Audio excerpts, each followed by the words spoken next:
Hey there. Welcome to the Gyro Step, a Milwaukee Bucks podcast, proudly a part of the Blue Wire Podcast Network and GSPN. I am Ty Windisch, one of your hosts here on a kind of dreary Monday morning in Oshkosh. Don't know how it is in Milwaukee, but it's a little dreary. Little dreary. That's the dulcet tones of Rohan Katti. Rohan, how's it going? We haven't heard from you since the NBA draft, so I'm sure our listeners are thrilled. You are, I guess, not notorious, noted for being such an ardent Marjan Beauchamp fan last year. Beauchamp is when he's hungry. They obviously ended up taking him. We had a great live. We didn't do a live this year because they only came in with the 58th pick. But all this to say, Rohan, my question, were you an ardent Andre Jackson Jr. or Chris Livingston fan going into this draft, and did you celebrate the same? I cannot say that I had the same level of let's say like fandom for their selections as a pick as I did with Marjan last year. However, I'm a fan. I really am a fan after digging a lot into it. I've had some time to really get into these guys, and it's hard not to be a bit excited if you're a Bucks fan. First off, I thought you and Jordan did a great job recapping after the draft. If you want like the immediate reactions, make sure you go listen to that. It's on the same feed. And while you're there, you might as well subscribe wherever you're listening to this podcast platform. Oh, it's a good tip. Yeah, just subscribe so you don't miss any episodes. Check out gspn.info for all the links. But it was a fun draft. First off, I was really surprised that they made a trade up to 36. I wasn't really expecting them to do that. I wasn't even sure that they were going to make the 58th overall pick. I mean, I was fairly confident they were going to, but there was like a hint of doubt. Like, man, are they actually even going to make the pick? Even though second rounders are very, very good for the Bucks in terms of their roster construction for cap purposes, as you guys detailed on the last episode. But I just wasn't sure. So when I see them make a trade up to 36, I'm like, yeah, sure. John Horst, go do a thing, you know? It's very, very exciting. He's always active around the draft and just active in general in terms of basketball. I mean, I'm sure he's active in his own life, but like, I don't know what I'm saying anymore. It's like, John Horst sends the first text for Rohan Katti. It was I was more talking about like physically active, but oh, like, sure, you know, you do that whatever you want to think too, man. Yeah, it was encouraging. It was good to see. Again, more second round picks is better for this roster, and actually having young guys on the roster is good for a very, very, very old team, especially with Chris Livingston, him being 19 years old. It's like, when's the last time the Bucks had a 19-year-old? It's ridiculous to think how young he is. That's a good question.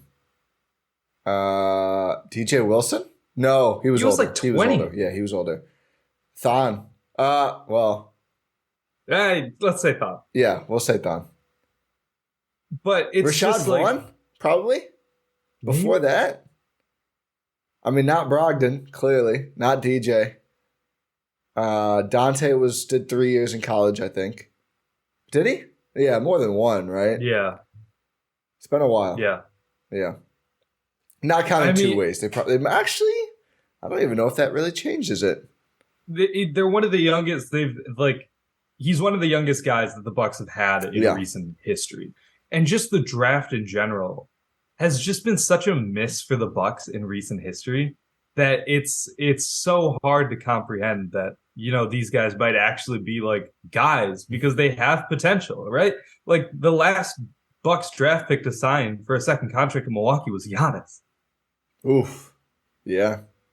That was 10 years ago. Wow. Yeah, it's a great stat. I mean, not great for us, but because it's just like, listen to this. Aside from like this year and last year,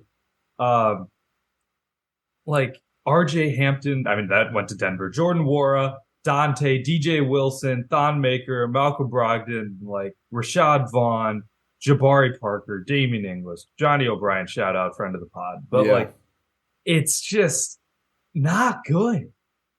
Like Sterling Brown's in there as well. Like, and unfortunately, the best player in that mix post Giannis, they basically gave away for 2 second rounders. So Again, I'm not sick over the Malcolm Brogdon thing anymore, but it does make the drafting look even worse that as soon as that player became really prominent, he was kind of just like gone. I agree. And I think it's been encouraging to see. I think the lesson learned from the first portion of the Horst and really the Horst Bud tenure of, while we don't need draft picks, like we need to compete now. I think both because the appeal of the drafted players and being able to develop them, and also, most of these veterans that they've kept these spots open for, right? It's like, okay, we have our 14th and 15th spots. We can bring in a vet. They're pretty bad. Like, they're not accomplishing anything. I mean, Goran Dragic and I was going to say, what did they do? Like, it's just, I think the lesson has been learned. I think Adrian Griffin coming in maybe has even re-cemented it because we know he has a player development focus. But, like, these guys are not helpful. And it really, like, the argument was, and I made the argument, like, if something happens, you'd rather have the vet to step in. Does it really matter if they're not good? Like, is it really beneficial then? Or would you rather just have a young player who maybe they're equally not good if they have to step in year one, but, years 2 and 3, maybe they become a player that you have in your system and you can retain.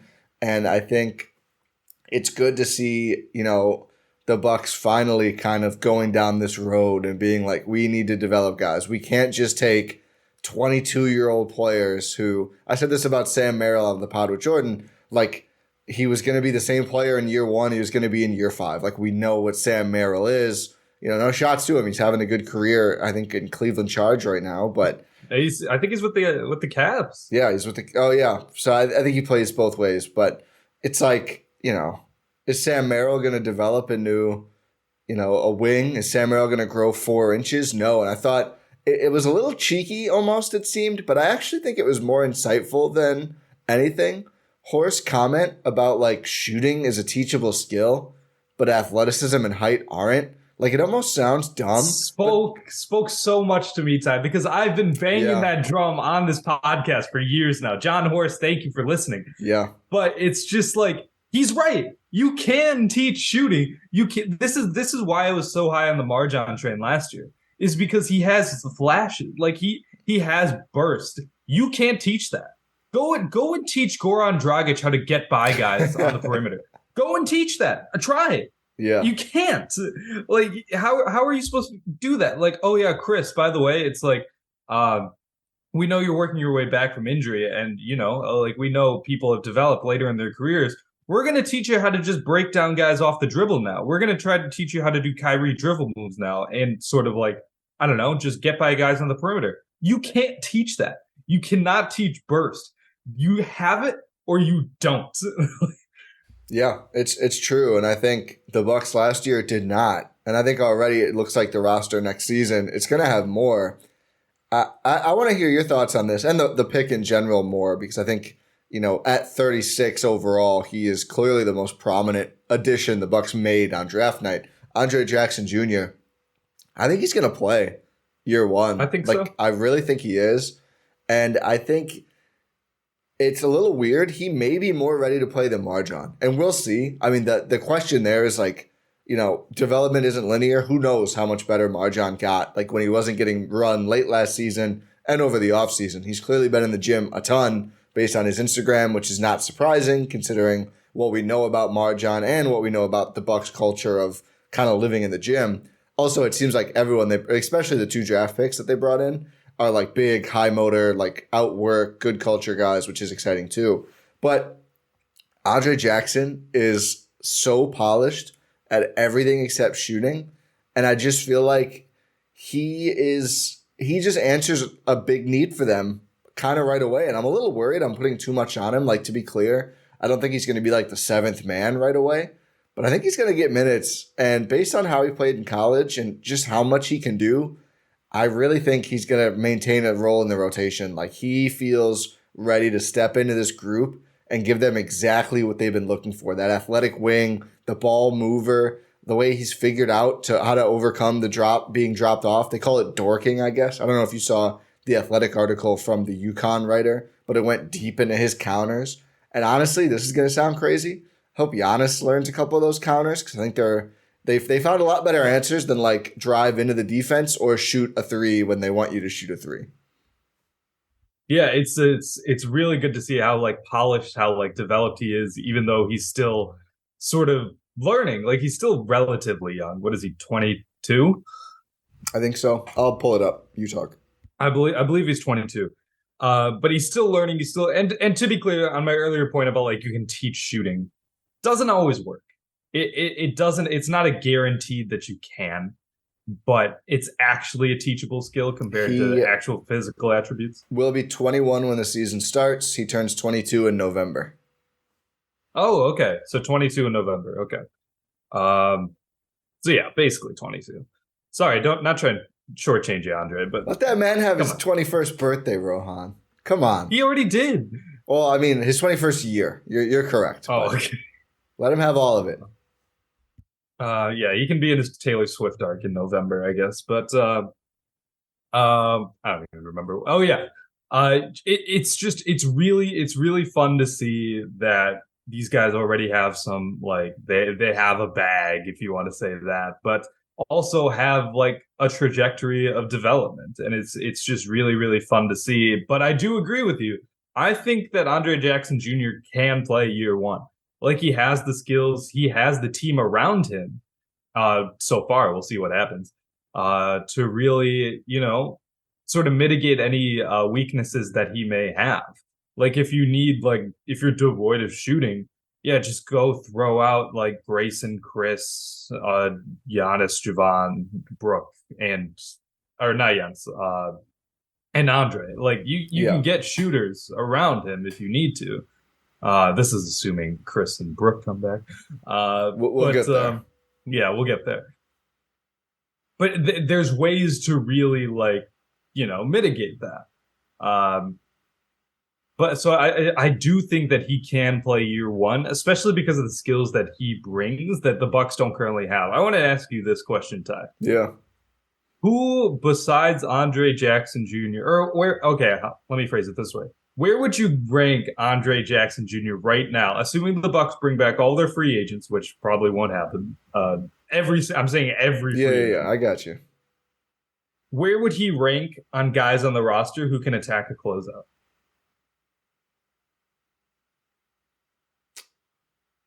Oh, this is a hard question. Because I don't know if I've seen him attack enough closeouts, but skill set wise, I don't top 5. Say it's top 2. It might be 1. Just because barely anyone in this group has the athleticism to do that. Exactly. It's kind of a problem. Exactly. It's when I was thinking about that, it made me really upset because they don't. They don't have Marjan number 1. It's probably Marjan. Because Marjan gets a step on someone and he is gone. That's the fun. I hope Marjan plays. I think it's Marjan too. Yeah. Yeah. I think it's Marjan, and I think Andre might be second. Yeah. Because they just don't have, like, maybe Pat is up there, but even that, it's not like that quick. Grayson got a lot better at that this year, but it's Giannis, no one closes out on Giannis, but if they do, he's gone. I mean, I'd probably put him number 1 just because if you're foolish enough to do that, you are getting dunked on, but it does not happen often.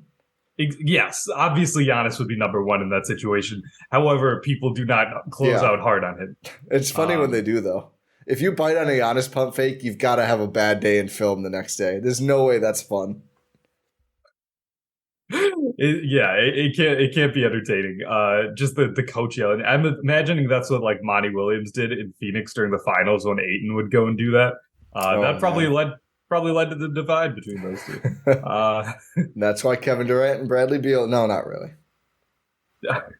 Yeah. You interested in the Bucks as an Ayton team?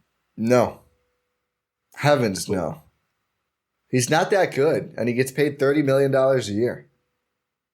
Yeah, I'm in the same boat. I just wanted to pause that. Did you hear my conspiracy theory about Monty Williams? Oh, yeah. Tom Gores paid him all that money to make sure Troy Weaver couldn't go get Ayton. Because anytime there's a distressed big, the Pistons are just like slamming the credit card on the table. Mm-hmm. Obsessed. Wiseman, Bagley, Duran, Beef Stew. They're going to get more. They can't help themselves. Josh Jackson. They're going to have I wouldn't say No, they don't big, have, no, not Josh They used Jackson. to have Josh Jackson, but he was a wing, so they had to get rid of him. Centers only, Yeah, that's baby. fair. James Wiseman's out here playing point guard. And Amen Thompson's just gonna, Asar Thompson's just gonna run into all of them there. No shooting. Who needs shooting? Cade, just become a shooter. Anyway, enough Pistons. Sorry, Wiseman Muse. Did you see there's a Wiseman Muse Twitter account? People's brains are broken. No, did you see Wiseman Muse and Morris Senior Muse were? Come on. What does Morris Senior Muse talk about? Marcus. But what is there to say? Oh man, he got traded to the Wizards. Oh wait, no, he didn't. I want to talk about that Celtics trade and the earlier one later because I think it's fascinating. But for now, draft. You mentioned Chris Livingston. When's the last time the Bucks had 3 young wings as intriguing as Marjon Jackson and Chris Livingston? Like, when was the last time the Bucks had 3 young wings? The 80s? Just in general. Like, when they had young Marcus Johnson and Sidney Moncrief? Like, was it literally then? Maybe it was. Maybe early 2000s. But I don't know, next to Ray Allen, if the other guys were really that young. Or if you'd call Big Dog a wing. Whatever. If people who were watching those playoff runs, feel free to jump in if it's the 2000s. Regardless, like a couple decades at minimum, probably. You could argue Giannis and Chris too, but that's a little murky. Anyway, regardless, 3 young, promising wings. We've talked about Andre Jackson Jr., excuse me. I think there is a lot of upside there. I'm excited about him. I think the floor is high too. Before Livingston, one more question I want to throw to you that we talked about.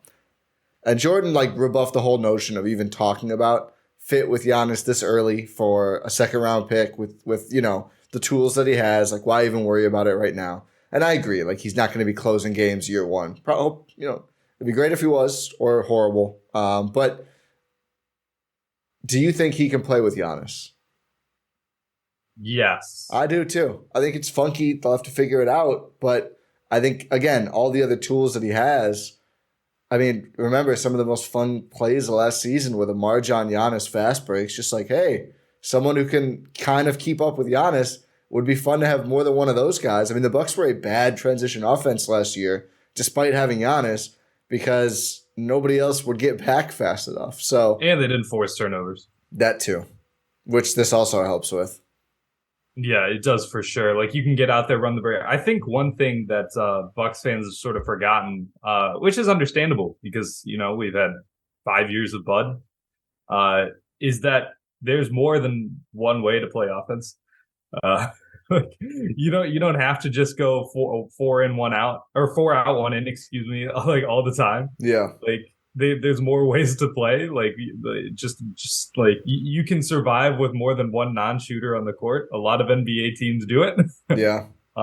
We're just not used to seeing that, and it'll be an adjustment for sure. But I think I believe in Adrian Griffin enough to be able to figure it out and get it done, considering the Toronto Raptors were one of the team who played 5 non-shooters on the floor at once at points. Yeah. They're just like, what's shooting? Let's not who needs to put the ball in the basket? We'll be a pterodactyl of a defense and then just poop our pants in transition. That's fine. They clearly recognize that's not the way by taking, I think I'm worried, a future superstar, Grady Dick, in the draft.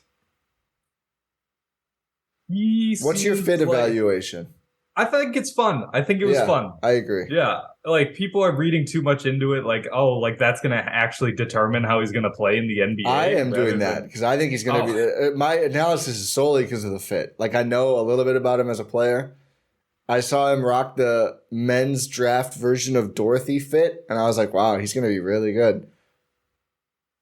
Yeah. And though that jersey is going to sell out instantly. Yeah. I don't like that he has the merch already. His own merch. That's what I don't like. It's a red flag. If Nick Nurse was still there, that'd be good mentorship for him, though. Yeah, I literally say that as I see a tweet on my timeline of people lining up to buy Grady Dick jerseys in Toronto. Yeah. I mean, I'd buy it if I was. Your first jersey. All the Bucks need to do is draft someone named Dick, and Rohan will buy the jersey. Good to know. Yeah. What was I even talking about? But I do think that Andre Jackson Jr. can play next to Giannis. What even like assuming worst case scenario that the shooting doesn't develop because Yeah. he, like you had mentioned on the last pod, does everything else really really well. Like he can move the ball, he sees the floor well, he can handle, he can defend. Like you can ask him to do anything else on the court and he'll do it pretty darn well. Yeah. So you just need skilled players around Giannis. It's not necessarily shooting; it's skill. Shooting's nice, but it's like you'd rather have a skilled player than just a shooter. Would you rather see like Andre Iguodala or like Bryn Forbes, like Yeah. prime Andre, not Yeah. current Andre? Even late prime Andre. Like that was one of Yeah. my like Warriors Andre. Like you need those type of players rather than just like your AJ Greens. Sorry AJ. Yeah. Like your Sam Merrills, your Bryn Forbes, your Korver. Kyle Korver, yeah, your Mirza Teletovic, Yeah. all God. these guys. Yeah, I agree with you. I really think he can as well. And, you know, I'll maintain this. Like, I don't expect the shooting to come along quickly, if at all.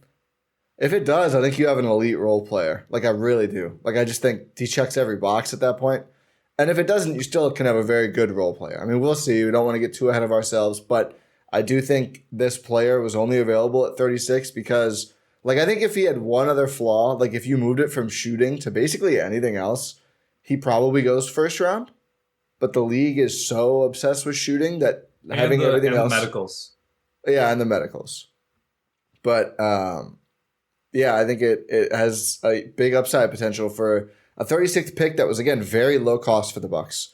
22nd, which, you know, unless the Bucks are one of the 5 worst teams in the league that year, they will have gotten a better pick relatively. Plus, we don't really care at that point. And cash, which we never really care about. Nice to see, though. Chris Livingston. So, Andre Jackson has clear skills. I think the two-way player, Amari Moore, does as well. Chris Livingston is like a blank canvas to a certain extent. I mean, really has not put it all together much. Kentucky has not been conducive to young wings doing this, but really interesting traits. The outline of, I'd say, more of a shooter than Andre Jackson so far, although it's, you know, been scattershot of like success rate for him. A lot of upside here. Don't expect him to play really at all with the Bucks year one. I don't think that's going to be in the cards. I think I'll get to see him here in Oshkosh. But kind of fascinating they took this gamble here. I mean, it's pick 58. It is what it is. Sounds like the Bucks, you know, had engineered this happening, which is interesting in itself. And that him and Clutch wanted him to come here. Which, by the way, it's good that the Bucks seemingly have a good relationship with Clutch. They remember, you know, who else was giving a bag to Eric Bledsoe? A big bag. China? Not the same level of bag either, I think. And now I think he may be banned from playing there. So, yeah, it is nice to see. LeBron, future Buck, question mark? I don't know, maybe. If he likes Marjan, he likes Chris Livingston, like Gotta draft Rich Paul. Gotta draft Bronny. The Bucks will have a first next year. But they will. I mean, watch Bronny go number 1 to like Orlando because they want LeBron. You're coming home, LeBron. I don't know why I'd be home. But what do you think about Livingston, the raw toolsy wing? Sure, why not? Just why not? You know, like take a chance, take a swing. Like he's like a little bit of clay that you can mold into what you want, and he already has the skills. He has the athleticism. Like, yeah, why not? He could be literally anything in the NBA.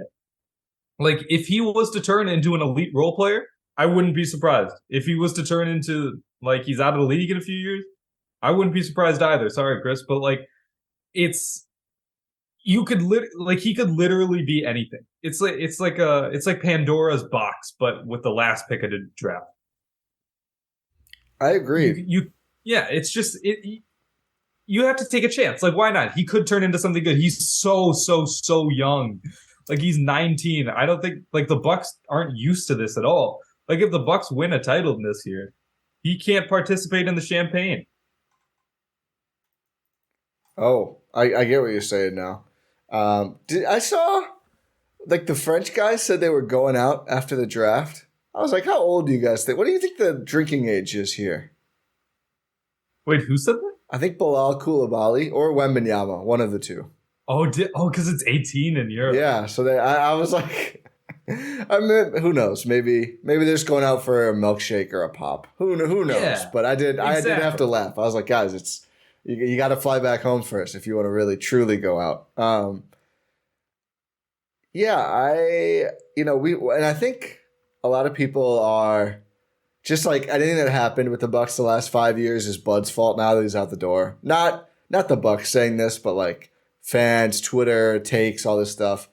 But I do think like the development question, which we tackled so many times, right? Like, why are the Bucks not developing young players? They didn't really have any. Like that makes it difficult to do.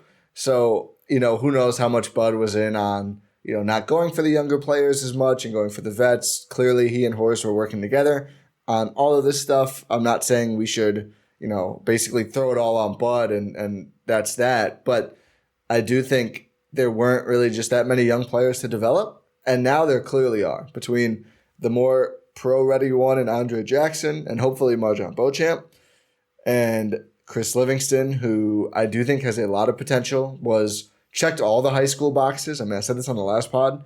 Player of the year in 2 different states in high school, McDonald's All-American. Which is just crazy. And like when's the last time the Bucks had like a highly touted like recruit on their team? Jabari? Oh yeah, probably Jabari. Yeah, I mean, or Khan? No, Trey. Oh my God, the 2-way player his name's not coming to me right now. From Duke, undrafted, one and done. He only really played with the Herd. Yeah, I forgot this. Sorry. I know it's sorry Trey. to this man. Yeah, I know. Kiki Palmer meme. Sorry to this man. I would not recognize him on the street.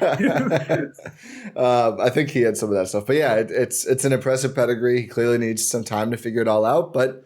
This is going to be a big test. I think year one, or I guess not year one, but early in the Griffin tenure for the player development because, the swings are here. The young players to develop, they're right here now.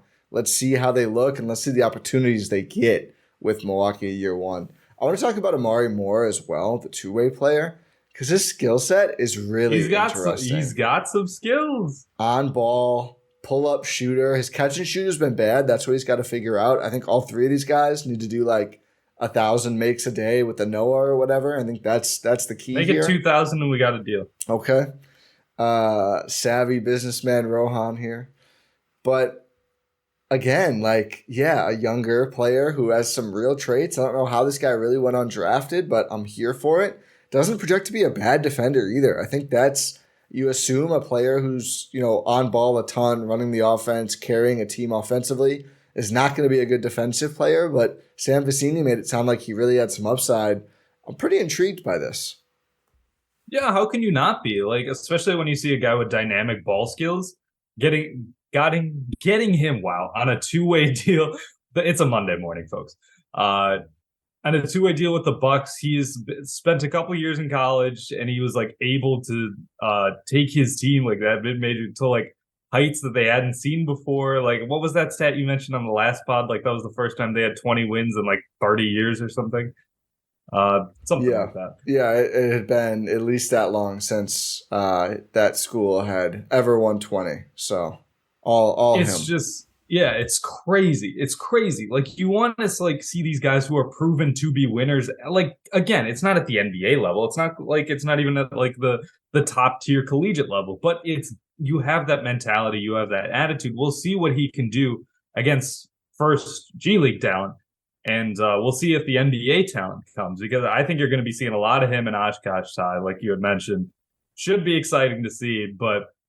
Yeah, if you have a guy who has dynamic ball skills, especially on a team like the Bucks, who are starving for any sort of thing that you would want on ball, yeah, take that shot. Why not? If you can get him on an undrafted contract as a 2-way, you do it up 10 times out of 10. Like, yeah, of course you do.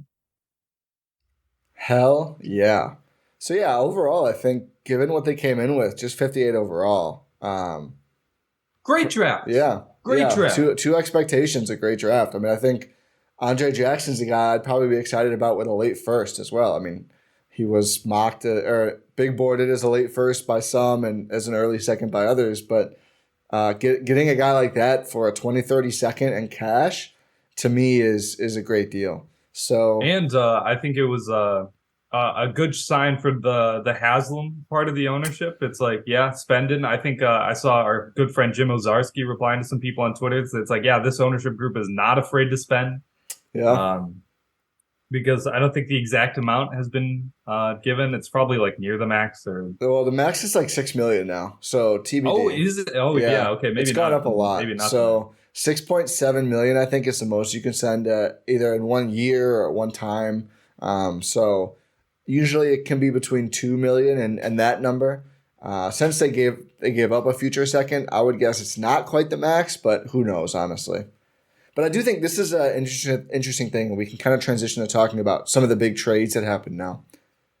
These teams with a bunch of young players under contract and multiple picks are not getting good value for their stuff anymore. Like, we're seeing OKC have to kick the can down the road now and just like take whatever they can get for some of these picks. Orlando took pretty little amount for this one. Like, it is interesting. Some of these draft pick hoarders, you kind of have to swing deals because you run out of roster spots really fast if you don't. And if you just have like 15 guys on rookie contracts, your team's going to be really bad. And at that point, it's like you kind of need to start getting good again now. Otherwise, these players, I think it's harder to develop, without vets around, without playing winning basketball. So it'd be interesting to monitor over the next couple of years, like the OKCs and teams like that of the world. Pelicans, I think, have a lot of picks. Like, these can be teams in Orlando because they have so many young players under contract. These can be teams the Bucks go to and say, yeah, that 35th pick, how about you take our 2031 second in cash and we'll take that, right? Because the Bucks are kind of picked out for the next several years, but every draft day unlocks another one right after the draft. So you can agree to send that next one out. And it's kind of an interesting approach to keep the young core going without depleting a ton of future assets as well. Oh, for sure. It's smart management. Like, just like, it's good to see the Bucks maneuvering around those really, really well. It's good business. It's good deals. And it's good to see that the Bucks are actually taking advantage of these teams and like getting just whatever picks they can. Cause like you said, they're all picked out. Yeah. Yeah. I think 2 seconds still to trade. There's another distant Bucks first, like 27 or something. And then the 24 Portland second, which looks pretty intriguing, and then 1 future first until the draft next year when they can trade 2 plus their pick on draft day. So if we don't see a big swing this offseason, I still think the 2024 draft is a logical time for the Bucks to try and get that next young co-star who will play with Giannis. Jrue Holiday, probably an expiring contract by then too. They already have Marja. That's true, but you need to complete a new big 3, Rohan. That's fair. But they already have Andre Jackson Jr. I was going to say, we don't know if Andre Jackson Jr. is going to be ready quite yet. Do you want to talk, are you more interested in the Porzingis to Boston or Poole to Wizards trade? I love how you're calling it the Poole trade and not like the Chris Paul trade. I am going to put the better player as the one who names the trade. People are saying Chris Paul is better. I don't agree with that at all. I'd say in a vacuum, yes. Yeah, in a vacuum where he plays more than a third of their playoff games, maybe. Yeah, and that's the issue. When he plays, he's better, but he doesn't always play. He's probably better. He's what, 38? Sure. So is LeBron. Yeah, let's compare more people to LeBron, especially people who are 6'1", and not the craziest athlete we've seen in our lifetime. 6'1" is generous. I know. Therein lies the issue, Rohan. I think this is more an indictment on Jordan Poole. I think it's an indictment on Draymond Green for punching him in the fucking face. Yeah, that's fair. I think that's why all this is happening. I mean, do I think Jordan Poole is as good as people thought he was? No. Do I think Has he lived up to the contract year 1? No. But it's not a crazy contract. Was it like $25 million a year or something in this economy? I thought it was more. I don't think it is because he's so young. His max is so little. It's the baby max. And I don't think he even got that because he extended. Yeah, he's 30. 30 AAV over the course of the contract. 32 average. Yeah. So, it's like, not the cheapest. 26, 27, it's 34 mil. That's what, 4 years from now? I mean, the cap, hopefully that year continues to go up, is a huge number. Like, I think they ran into a wall of this two paths thing, and they needed to pivot. And because of the punch and the chemistry issues and just Jordan Poole not having a good year also, although regular season, he shot well and scored the ball and did all the Jordan Poole stuff, he's also just not a great fit for that team, given he plays the same position as Steph Curry. The fact that they had to give up probably a fake first, but still a first and a second, to take back a guy who everyone thought was going to get waived by one team or another for Jordan Poole, like, I think that's a horrible sell low. And people said, oh, you haven't watched Jordan Poole, blah, blah, blah.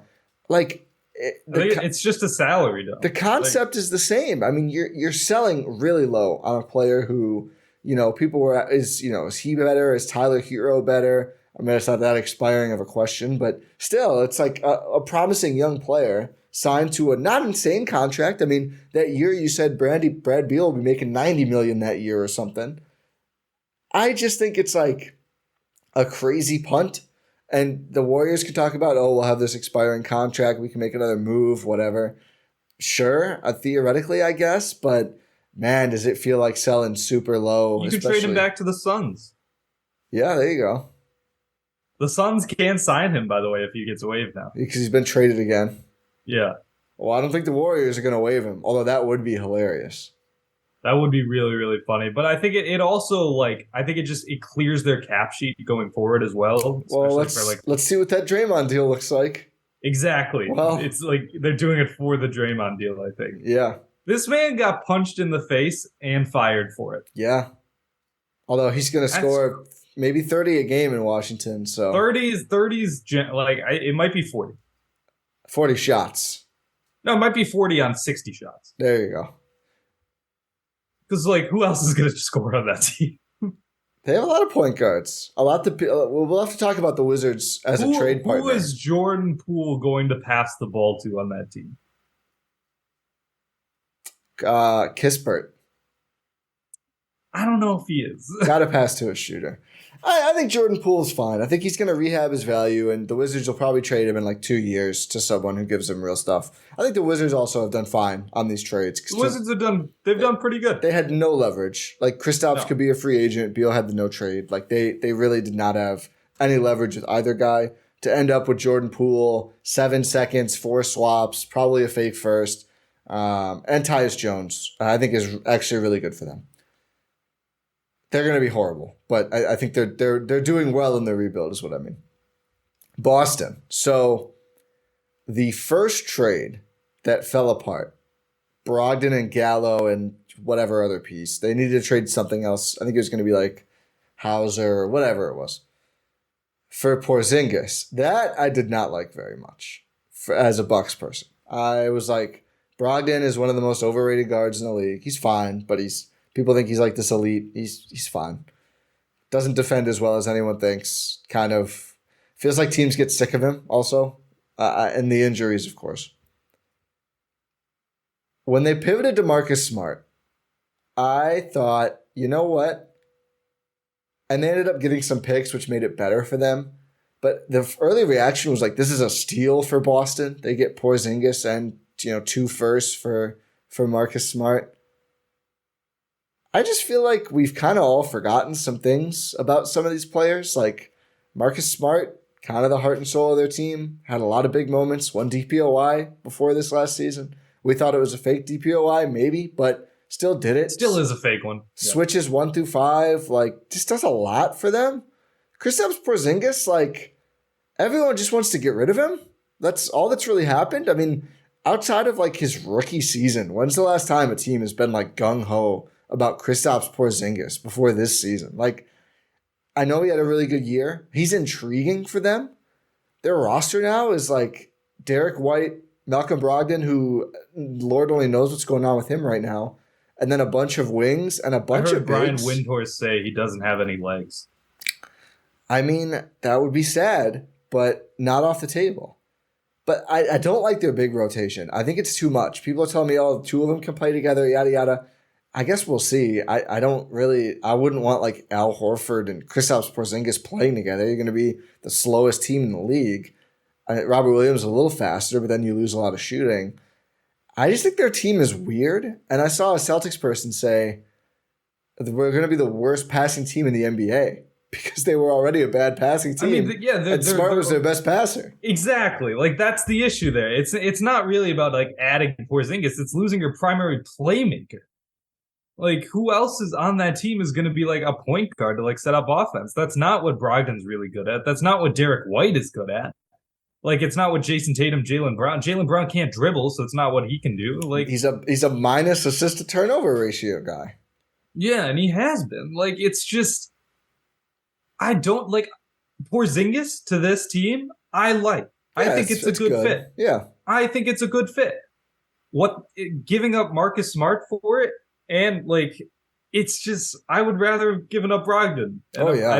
Yeah. I felt like they got pressed in doing the trade because of Porzingis' opt-out. Like, I think if you really look at this, Porzingis was the one who was, I mean, the Clippers blew up the first deal, but Porzingis, I don't know if you heard this on the Hoop Collective, Windhorst said, you know, you can push back a player option date. I mean, like, Javon still hasn't been due, right? Like, usually the premium players have them earlier, which is why, like, Chris had his, Porzingis, you know, they Gary just Trent. Like, the Knicks and Josh Hart just pushed his back. Yeah.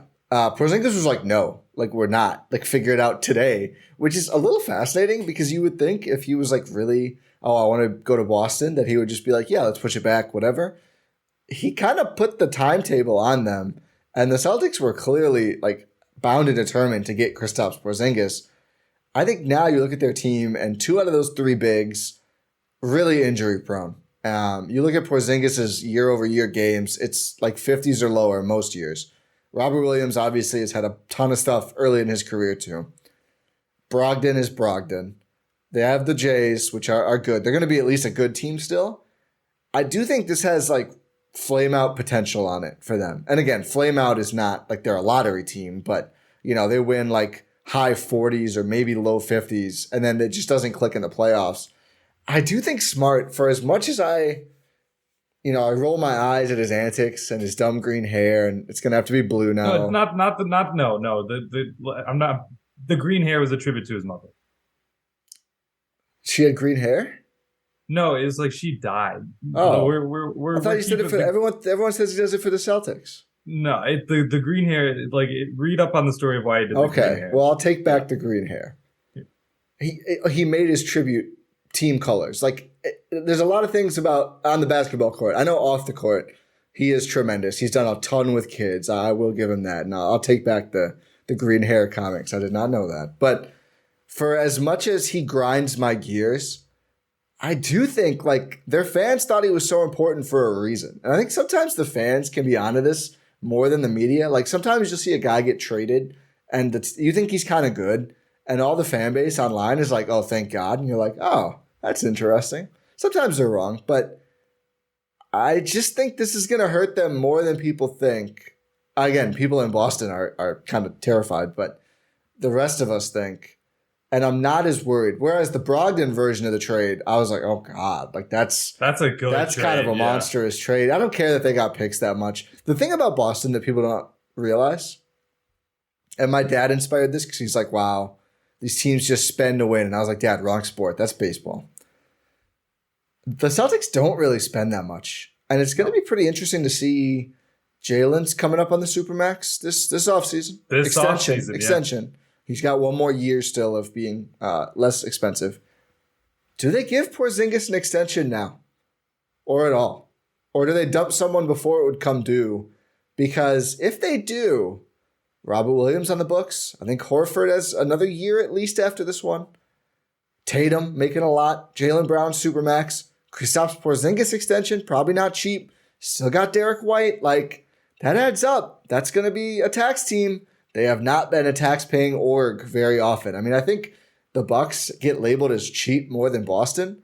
They've spent more than Boston maybe ever in tax the last like 2 seasons. Like, it's pretty stark. So kind of a fascinating offseason for them so far. It is for sure. It's always funny to see that these teams like Boston and Miami are always like, oh, they're the premium, and they just don't spend. Yeah. Also, on that note, they're like, oh yeah, Grant Williams is for sure gone now. I was like, why? Why would you not want someone to guard wings? Because that's kind of what Marcus Smart did. Who's going to guard Giannis? It's not like you saw Grant Williams come in during the playoffs and actually have like an impact after he didn't in the regular season because he didn't play him. Like it's like, oh yeah, by the way, this guy's actually pretty good. Yeah, they just like wouldn't play him for a while. Al Horford is going to guard Giannis, by the way. I mean, good luck. Yeah, he can guard Embiid I'm still. happy with he that. Can guard Embiid I'm happy still. with it. I just feel like they're in a strange spot. Their front line of Al Horford and Porzingis is a lot. It's big, but it's also like you mentioned, slow and unathletic and not skilled on the defensive end. And like Al Horford on the offensive end too. Like he can shoot. Like don't get me wrong, but like it's not like you're gonna have him break you down off the dribble. And he's getting up there in age as well, and I think slowed down a lot. Like this playoffs was not the same player. Might have to go to OKC or Germany real quick this offseason. Yeah, little spray or situation or something there. Yeah, I don't know. I think their team is weird. They clearly have a lot of talent, but I think it's weird. And I think letting Grant do. They have a lot of talent. Can they actually take advantage? Maybe, but they've had a lot of talent these last couple of years and still haven't won a title. I mean, I feel like their clear issue several years now has just been like the offense gets jammed up. They don't move the ball. Like they get into these bad habits, and it seems like there's the potential to be even worse unless Tatum becomes like a Luka kind of guy. Which newsflash. That doesn't happen. That is not something you can just learn, that kind of vision and on-ball presence with passing. So, yeah, a couple of very interesting trades. I mentioned, to you before we started recording, the Tyus Jones market, right, as a trade. And Zach Lowe was saying maybe that gets you a protected first. And the thinking here is like, maybe there's some pretty solid young players the Bucks could get for even less than a first, like 2 seconds or something like that. You said you had something you wanted to say, but you didn't tell me before the pod. Do you remember what you were going to say? Yeah, it's first of all, thank you for having the faith in me to remember. Yeah. I believe in you, Rohan. Thank you. Great podcaster. The trade market, I have no idea what the trade market is. And it could be anything, which is really beneficial for the Bucks. Yeah. Like, I genuinely don't know what a star goes for nowadays. I don't know what a role player goes for nowadays. I don't know what an intriguing young player goes for nowadays because it's been so up and down over the last couple seasons. And again, like the teams don't even have the full CBA yet, like you mentioned on the last pod. Yeah, they still don't. Which, by the way, free agency starts Friday. Yeah. So that's interesting. Teams they just don't know how they're going to be reacting to this new CBA. One, because they don't have it, and two, because it hasn't been in practice yet. So how are you supposed to know all of the ripple effects that happen once it's enacted and in place? So it could be anything for anyone. And it's going to be entirely team dependent. Let's say a team has an intriguing young player and they're trying to duck the second apron. They're going to be trying to get rid of that player for pennies on the dollar. That's what I think. Just the team dependent thing is what people don't understand, because I think there are some teams who are, the Raptors are one end of the spectrum, right? Like if you want OG Anunoby, you need to pool 45 first round picks with every other team in the league plus Giannis to get him. Like, and on the other end, there are teams. I would put Atlanta on the other end because they're like, they've been trying to give away John Collins for years. And I don't know why more teams don't hit them up. I think John Collins is a good player. I don't think the Bucks should because there's too much overlap with Bobby, and I wouldn't want to give up 2 players to get him. But there are teams out there, and the Hawks, it literally was reported straight up, have a mandate to duck the tax, and they would be in the tax right now. And there are teams like that who it's like, it sucks, honestly, as from a basketball fan perspective, but like they kind of don't get to play by the same rules. And the Bucks have, they've had an upper limit as well that we've complained about. It wasn't that low, thankfully. Also, the Hawks have a much different outlook than the Bucks. The upper limit is very, very high for the Bucks. It's certainly compared to some of the other teams. By the way, that's, again, we'll praise them when they do good things. That's good. That's a very good thing. Yeah. Let's see how these contracts are looking this next season. But, maybe let me temper this. Yeah. I'll wait to give it till next signs week. are good. Signs are good. But yeah, so it's all depends on who your partner is and what their situation is and like what they view for a guy. Like, you know, the Magic, I think there's going to be some of those young guys are going to be on the way out. Like, I just think they have too many and there's just not going to be enough spots to play everyone. That's what you have to look for. So just knowing the team and the org, what their priorities are, what their tax situation is. I mean, I thought it was like OKC, I mentioned them earlier, as they kind of have gotten diminishing returns for their stuff. They ate the Bertans contract and it only cost moving down 2 picks. I thought that was a really good deal for Dallas. Like, it was. I didn't necessarily love the Holmes part of it. It was fine. They got Omax too. Yeah. Marquette guy. I kind of thought though, like, I mean, we don't want to go deep on Dallas. It was like a very like, let's set ourselves up for the next 4 years draft, which I was not really expecting from them. The first part of it, I was like, yeah, get yourself some more space and then you can make a move. And they were like, no, we're actually going to use that space to eat Rashawn Holmes and get another pick. Anyway, I do think there's going to be options available. I also think like the price of just like a good rotation player is decent. And I think we may have been undervaluing in trade talks like what a Grayson Allen or Bobby Portis is worth, which is something a lot of Bucks fans told us.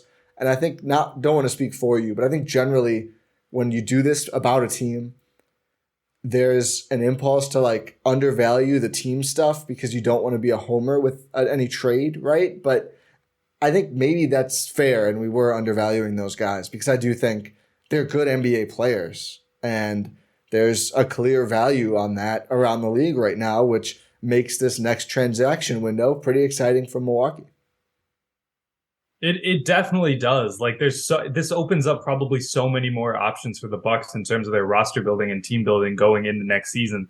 How they want to retool this team, whether they want to make some seismic shifts. Like, yeah, maybe a Grayson Allen and Bobby Portis are worth way, way, way more than we were giving them credit for.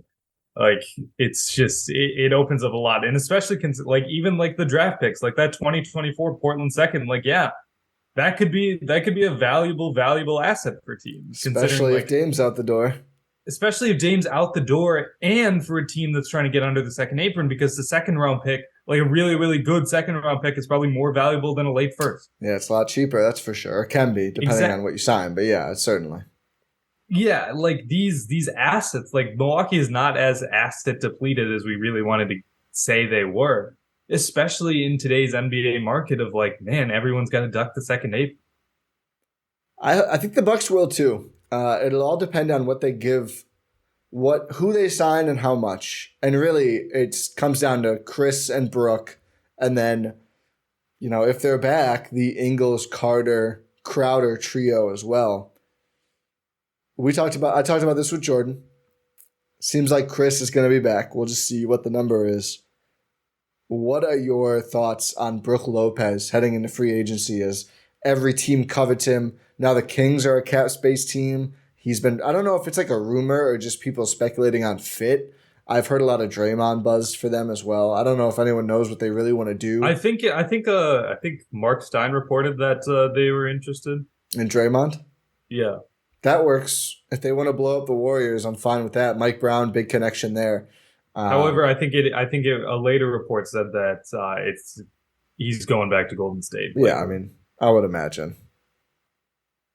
But in terms of Brook Lopez's free agency, I think I'm a little more worried than Chris.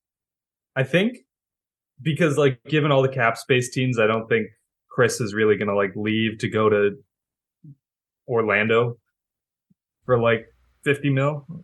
Well, and a lot of the cap space teams, like if we're saying the Bucks should pay like around 30 year one, you know, a lot of them only have around that much. So they couldn't give like a huge raise on what the Bucks would be offering anyway. Exactly. Like I'm not super worried about Chris at all. I think Chris Middleton comes back. Hopefully I'm right. Yeah. Please be right. Yeah. Please be right. I want to feel the same way about Brook Lopez. I'm a little more worried. I think with Brook, it's a little different. Considering there's a new coach, considering there's going to be a new offensive and defensive mentality, Brook should be valued in both because Brook Lopez is an incredible basketball player who's very good on the defensive end and can be effective on the offensive end. So that shouldn't mean that he's not like valued as a Buck, because he absolutely should be. Regardless of system, you want talent, and Brook Lopez is talent for sure, and impact. Let me make that clear. What I'm saying is that given that there is a new going to be new offensive and defensive principles, maybe the Bucks would feel a little more comfortable than Chris with Brook Lopez leaving. Yeah. I guess the only counter there is like Bud isn't coaching anywhere else.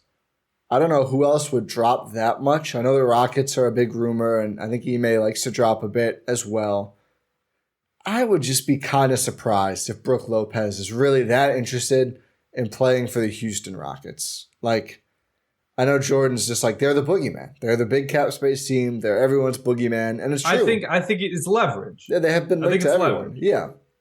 You know, getting a third year or whatever on the contract. I think he'll be back. I agree with you. I'm more worried about Brook than Chris.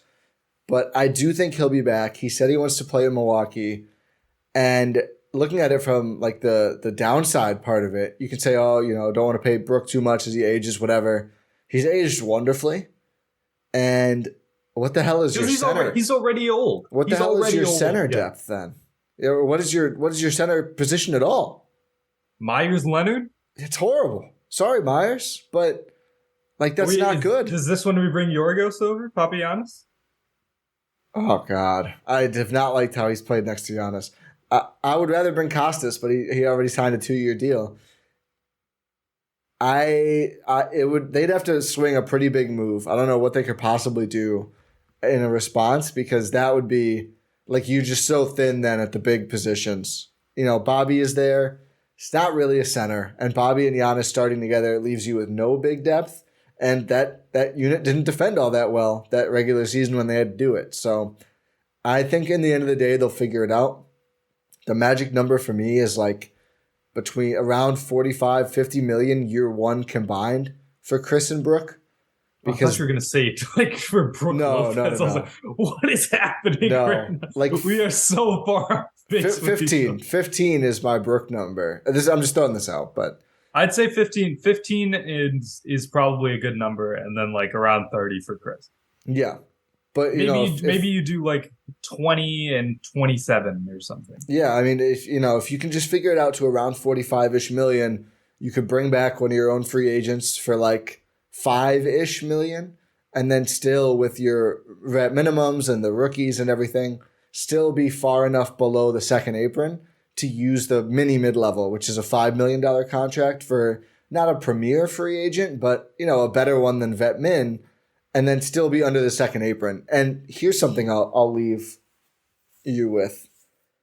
I think they're going to want to duck it 2 years in a row, because remember the plan, 2024, 2 future firsts, 1 on draft day, and now a couple of young players. They'll have big swing opportunity, Drew on an expiring contract probably. If you're in the second apron, then you lose the ability to trade that pick 7 years out. So I think they've kind of got a plan to be under it at least the next 2 years. And maybe teams will just want to be under it always. It seems like a lot of teams are viewing it as something they never want to go over. But at least the next 2 years, I think. You still want to spend and be competitive. These are still Giannis prime years. But to execute the 2024 plan and take a big swing, I think if you're in the second apron, then it makes it much harder to do so. So that'll be something to watch. I don't think they'll have to dump anyone this year unless they really want to bring back a Crowder or Ingles, or Javon's number is huge. Next year, though, that may be like a trade a vet, just take picks and chill as part of another move to make sure. So that's going to be very interesting to watch. It is for sure. And I think I agree with you in terms of like the next year, setting themselves up for next year's draft when you can actually make that big swing, whoever it may be. Maybe it's Embiid. Who knows? Like, that would be crazy. That'd be weird. I'd be here for it, but that'd be weird. It'd be a weird fit. Maybe it's Wembanyama. Maybe he hates San Antonio year one. Like, who knows? Like, it could be literally anyone. I mean, if Portland does blow up, Bucks have a first. Bucks would have a high second, 2 future firsts, 2 more future seconds, 3 young wings on the roster. It's swing time. Next year? Huh? I don't know if I want to do that next year. What? Dame? Oh, no. Dame's no. Oh, then what are you talking about? Just in general. I'm saying Portland blows up because then the Bucks get a better second. Oh, like if Portland is bad, like top worst 10 teams in the league bad, like they were this year, then you have 2 top 40 picks that you get to include in a deal. Is what I meant. Gotcha, I understand. But yeah, that it would be very, very intriguing to see what they could maybe do next off season, and then like just have these guys this year continue to run it back and retool a little, get new schemes in there, and see what happens. Because we know this core is good enough to win a title now, as constructed. So we'll just have to see. Predictions, free agency predictions. Chris back, yes or no? Yes. Yes. Brooke back, yes or no? Yes. Also yes. I'll go in order of salary. Jay Crowder back, yes or no? No. I'm going to say no, too. I think the draft kind of swung it for me. Joe Ingles back, yes or no? No. I'll say no. I think it's more possible.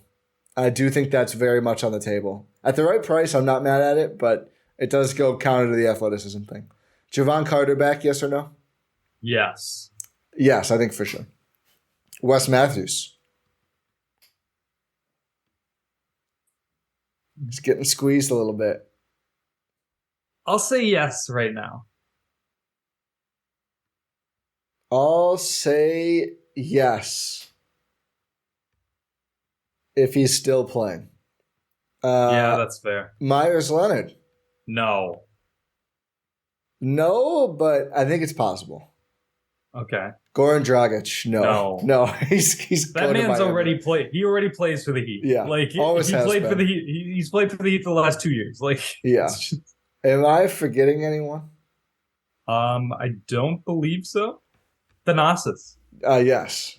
Yeah, absolutely. I think this is the year he gets a raise. Yeah. He's getting that full max. If they pay him full max, I wouldn't be upset about it. You should be. I guess AJ Green. Yes. I hope so. And then Lindell Wigginton. No, not with the Bucks. Yeah, I agree. I wonder if Lindell is a candidate to go overseas at some point. He seems overqualified for the G League, but he's just not been getting the NBA shots. Bucks are, not the deepest at point guard. We'll see, but I would guess no. Although Lindell has come back a couple times now. I think that now is everyone. I have the roster pulled up, so we were aligned in basically everything, which is part I think there's a more chance Ingles comes back than you do. But yeah, we think the only players hitting free agency coming back are Chris Brooke, Javon, Wes, but we're nervous, Thanasis, and AJ Green. Yeah. I think Ingles or Leonard could come back too. Ingles for less though. I don't think they'd give him $6 million again. I think it has to be a min, right? I mean, they can do whatever they want. They have early bird. Yeah. It depends on all the other numbers. That's the thing. Everything's so intertwined. Like if Brooke comes back for less than we think, then it's like, oh, if you want to bring back Ingles or Crowder for, $4 or $5 million, if they take it, then you can do that. Yeah, that's fair. That's fair. We'll have to see. We will have you covered in some way or another for the start of NBA free agency, which is this Friday at, I don't know, what is it, 5? I think 4. 4 probably for Central Time. 4 Central, which is time. Nothing on Friday night hits like NBA free agency coverage. Yeah, we will unfortunately probably have you covered in some regard for this. But no, we will. We'll have something for sure. Yeah. Probably hear from us before again as well too. For sure, and you'll hear from us some point after. If the Bucks make some massive thing, you'll hear from us right away. Definitely. We always make it happen here at GSPN. Yeah. But thank you for listening to this episode. Make sure you subscribe wherever you're listening to this or watching this on your podcast platform of choice or YouTube, respectively. Check out gspn.info for all the links to all of our podcasts. Make sure you leave a 5-star rating and review on your podcast platform of choice. Pod Random, and we will talk to you next time.